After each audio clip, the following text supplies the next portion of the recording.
Hi friends, ഇന്ന് ഞാൻ നിങ്ങളുമായിട്ട് ഷെയർ ചെയ്യുന്നത് ഒരു വെറൈറ്റി ആയിട്ടുള്ള ഒരു ചിക്കൻ ഫ്രൈ ആണ്.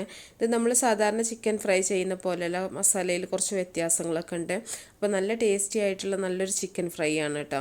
അപ്പോൾ റെസിപ്പിയിലോട്ട് പോകുന്നതിന് മുമ്പായിട്ട് എൻ്റെ ചാനൽ സബ്സ്ക്രൈബ് ചെയ്യാത്തവരുണ്ടെങ്കിൽ സബ്സ്ക്രൈബ് ചെയ്യുക. അപ്പോൾ സബ്സ്ക്രൈബ് ചെയ്യുക മാത്രമല്ല, അതിൻ്റെ കൂടെയുള്ള ബെൽ ബട്ടണും കൂടെ ഒന്ന് ക്ലിക്ക് ചെയ്യുക. അപ്പോൾ ഞാൻ ഡെയിലി വീഡിയോസ് അപ്ലോഡ് ചെയ്യാറുണ്ട്. അപ്പോൾ നിങ്ങൾക്ക് അതിൻ്റെ നോട്ടിഫിക്കേഷൻ കിട്ടാൻ വേണ്ടിയിട്ടാണ്. അതുപോലെ നിങ്ങൾക്ക് ഇഷ്ടപ്പെട്ടാൽ ലൈക്ക് ചെയ്യുക, ഷെയർ ചെയ്യുക. അപ്പോൾ നമുക്കിതെങ്ങനെ ചെയ്യുന്നത് നോക്കാം.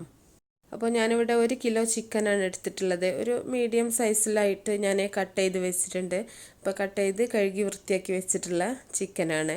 ഇനി ഇതിലേക്ക് മസാല ഉണ്ടാക്കാനായിട്ട് ഒരു തക്കാളി ഉണ്ട്, ഒരു ഉള്ളി എടുത്തിട്ടുണ്ട്, അതുപോലെ ഒരു 1/2 ടീസ്പൂൺ വലിയ ജീരകം, അതുപോലെ 1/2 ടീസ്പൂൺ ചെറിയ ജീരകം, കുറച്ച് വെളുത്തുള്ളി, ഇഞ്ചി. വെളുത്തുള്ളി കുറച്ച് കൂടുതലായാലും ടേസ്റ്റ് തന്നെയാണ്. ഇഞ്ചി ഒരു ചെറിയ കഷ്ണം എടുത്താൽ മതി. ഇതെല്ലാം കൂടെ നമുക്ക് കുറച്ച് വെളിച്ചെണ്ണയും കൂടെ കൂട്ടിയിട്ട് നന്നായിട്ടൊന്ന് അരച്ച് പേസ്റ്റാക്കി എടുക്കുക. 1 ടീസ്പൂൺ വെളിച്ചെണ്ണ ഒഴിച്ചാൽ മതി. ഒരുപാട് വെളിച്ചെണ്ണ ഒഴിക്കേണ്ട ആവശ്യമില്ല. അപ്പോൾ അരച്ച് പേസ്റ്റാക്കി എടുത്ത് അതിലേക്ക് ഇട്ട് കൊടുക്കുന്നുണ്ട്. ഇനി ആവശ്യത്തിനുള്ള ഉപ്പിട്ട് കൊടുക്കുക. ഇനി ഇതിലേക്ക് നമ്മൾ മസാലകളാണ് ചേർക്കുന്നത്. ഒരു 1/2 ടീസ്പൂൺ മഞ്ഞൾപ്പൊടി, അതുപോലെ നിങ്ങളുടെ എരിവിനനുസരിച്ചിട്ടുള്ള മുളക് പൊടി ഇട്ട് കൊടുക്കുക. മുളക് പൊടി കാശ്മീരി ചില്ലി ആണെങ്കിൽ കുറച്ചും കൂടെ കളറൊക്കെ കിട്ടും കേട്ടോ. അപ്പോൾ നാടൻ മുളക് ആയതുകൊണ്ട് തന്നെ വലിയ കളറൊന്നും ഇല്ല നമ്മുടെ മുളകിന്. അപ്പോൾ അതിലേക്ക് ആവശ്യത്തിന് പുളിക്ക് ആവശ്യത്തിനുള്ള ചെറുനാരങ്ങ നീരും കൂടെ ഒഴിച്ചു കൊടുക്കുക.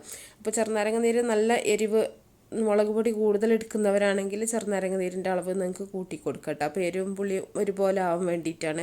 അപ്പോൾ മുളക് കുറച്ചാണെങ്കിൽ ചെറുനാരങ്ങൻ്റെ നീര് അളവിലും നിങ്ങൾ വ്യത്യാസം വരുത്തുക. അപ്പോൾ നന്നായിട്ട് ഇത് നമുക്ക് കൈ കൊണ്ടൊന്ന് മിക്സ് ചെയ്തിട്ട് നന്നായിട്ടൊന്ന് പുരട്ടി വെക്കാം. ഇതിലേക്ക് നമുക്കിനി കോൺഫ്ലോറാണ് ചേർക്കാനുള്ളത്. അപ്പോൾ ഒരു 2 ടേബിൾ സ്പൂണോളം കോൺഫ്ലോർ നമുക്കിതിലേക്ക് ചേർത്ത് കൊടുക്കാം. അപ്പോൾ ഞാനിപ്പോൾ ഏകദേശം 2 ടേബിൾ സ്പൂണോളം ആയിട്ടുണ്ടാവും. ഞാനങ്ങനെ ടേബിൾ സ്പൂൺ അളന്നിട്ടല്ല ഇട്ട് കൊടുത്തിട്ടുള്ളത്. എന്നിട്ട് നന്നായിട്ട് നമുക്കിതൊന്ന് മിക്സ് ചെയ്യുക. എന്നിട്ടൊരു 2 മണിക്കൂറെങ്കിലും നമുക്കിത് മാറ്റി വെക്കാം. ഫ്രിഡ്ജിൽ വെക്കുകയാണെങ്കിൽ കുറച്ചും കൂടെ നന്നാവും. അപ്പോൾ സാധാരണ ഇനി നമ്മൾ ഫ്രൈ ചെയ്യുന്ന പോലെ തന്നെ ഒരു പാനിൽ വെളിച്ചെണ്ണയോ ഓയിലോ ഒഴിച്ചിട്ട് നന്നായിട്ട് നമുക്കിതൊന്ന് ഫ്രൈ ചെയ്തെടുക്കാം. അപ്പോൾ അത് നമ്മൾ ഏത് ഓയിലാണ് നിങ്ങൾ ഉപയോഗിക്കുന്നതിൽ ഫ്രൈ ചെയ്താൽ മതി. വെളിച്ചെണ്ണയിൽ ഫ്രൈ ചെയ്യുകയാണെങ്കിലാണ് കൂടുതൽ ടേസ്റ്റ്. അപ്പോൾ അത് ഓരോരുത്തർ ഇഷ്ടം പോലെ ചെയ്താൽ മതി. ഇതിലേക്ക് കറിവേപ്പില, പച്ചമുളകൊക്കെ വേണമെങ്കിൽ നിങ്ങൾക്ക് ആഡ് ചെയ്യാം. ഫ്രൈ ചെയ്യുന്ന സമയത്ത് അതൊക്കെ ഓരോരുത്തരെ ഇഷ്ടം പോലെ ചെയ്താൽ മതി. അപ്പോൾ ഇത് ഒരു ഭാഗം റെഡി ആകുമ്പോൾ മറ്റേ ഭാഗം കൂടി തിരിച്ചിട്ടിട്ട് നമുക്ക് 2 ഭാഗവും ഫ്രൈ ആവുന്ന സമയത്ത് എണ്ണയിൽ നിന്ന് കോരി മാറ്റുക. ഇനി പ്രത്യേകം കാണിക്കേണ്ട ആവശ്യമൊന്നുമില്ല. നമ്മൾ സാധാരണ ചിക്കൻ ഫ്രൈ ചെയ്യുന്ന പോലെ തന്നെയാണ്. ആ മസാലയിൽ മാത്രമേ കുറച്ച് വ്യത്യാസമുള്ളൂ കേട്ടോ.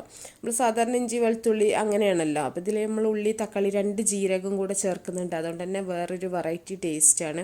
അപ്പോൾ ഇന്നത്തെ റെസിപ്പി നിങ്ങൾക്ക് എല്ലാവർക്കും ഇഷ്ടമായിട്ടുണ്ടാവും എന്ന് വിചാരിക്കുകയാണ്. അപ്പോൾ നിങ്ങളെ ഫീഡ്ബാക്കൊക്കെ അറിയിക്കുക. അപ്പോൾ നല്ല റെസിപ്പികളൊക്കെ ആയിട്ട് നമുക്ക് അടുത്തൊരു വീഡിയോയിൽ കാണാം. Okay, by.